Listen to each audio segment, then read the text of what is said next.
আমি মোহাম্মদ ইলিয়াস ওয়েলকাম করছি আমার ফেসবুক পেজ এবং ইউটিউব চ্যানেলে। আমি অনেক দিন যাবত আমার পেজ এবং ইউটিউব থেকে আপনার ক্রিকেট নিয়ে কথা খুব কমে বলছি। অবশ্যই এখন কথাটা বলতে বাধ্য হলাম যে এখন আমাদের বাংলাদেশ এখন কিন্তু ইন্ডিয়াতে সিরিজ খেলতে গেছে আপনার টেস্ট, ওইটা আপনারা সবাই জানেন এবং অলরেডি খেলা চলতেছে, আজকে তৃতীয় দিনের খেলা চলতেছে।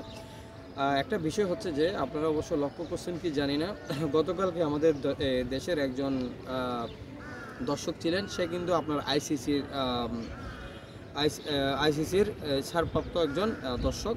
সে আপনার খেলা দেখতে গেছে, তাদের কিন্তু টিকিটও লাগে না, কিন্তু এই মানুষটা কিন্তু টিকিট নিয়ে যাওয়ার পরেও তাকে অনেক ধরনের হেনস্থা করছে এবং অনেক বাজে বাজে কথা বলছে, অনেক ধরনের বাংলাদেশকে নিয়েও বাজে বাজে কথা বলছে। এবং অবশ্যই তার ভিডিওটা আপনারা দেখলে অবশ্যই বুঝতে পারবেন, তার ভিডিওটা আমার ভিডিওর পাশে থাকবে।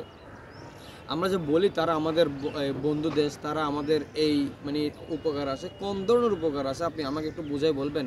যে আমি জাস্ট এখন কথা বলতে জাস্ট ক্রিকেটটা নিয়ে, তারা সামান্য একজন আমাদের একজন ক্রিকেট ফ্যান মাঠে গেছে খেলা দেখার জন্য, তাকে আমাদের ফ্ল্যাগ নিতে দিয়ে নেয় তাদের পুলিশের হেল্প নেওয়ার পরে পুলিশ কিন্তু তাকে হেল্প করে না। এগুলো কিন্তু তার মুখের কথা, কিন্তু আমরা কোন দেশে বসবাস করতে সেটা আমরা জানি না, কেন আমরা তাকে বন্ধু দেশ বলি। শেষ পর্যন্ত সে খেলা না দেখে কি স্টেডিয়াম থেকে বাইর হতে বাধ্য হলো, কারণ তাকে নাকি গায়েও হাত তুলছে, মা বাপ নিয়ে কথা বলছে এবং দেশ নিয়ে কথা বলছে, এবং কি আপনার বাংলাদেশের ফ্ল্যাগটা স্টেডিয়ামে নিয়ে যেতে দেয় নাই।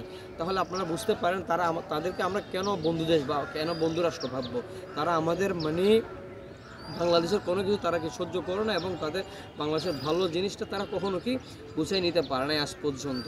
আমি আপনাদের কাছে রিকোয়েস্ট করতেছি, আমার ভিডিওটা যদি আপনাদের ভালো লাগে আপনারা কাইন্ডলি ভিডিওটাকে শেয়ার করে দেবেন, সবাই দেখুক যে বাংলাদেশের একজন দর্শককে কী পরিমাণ তারা হেনস্থা করছে।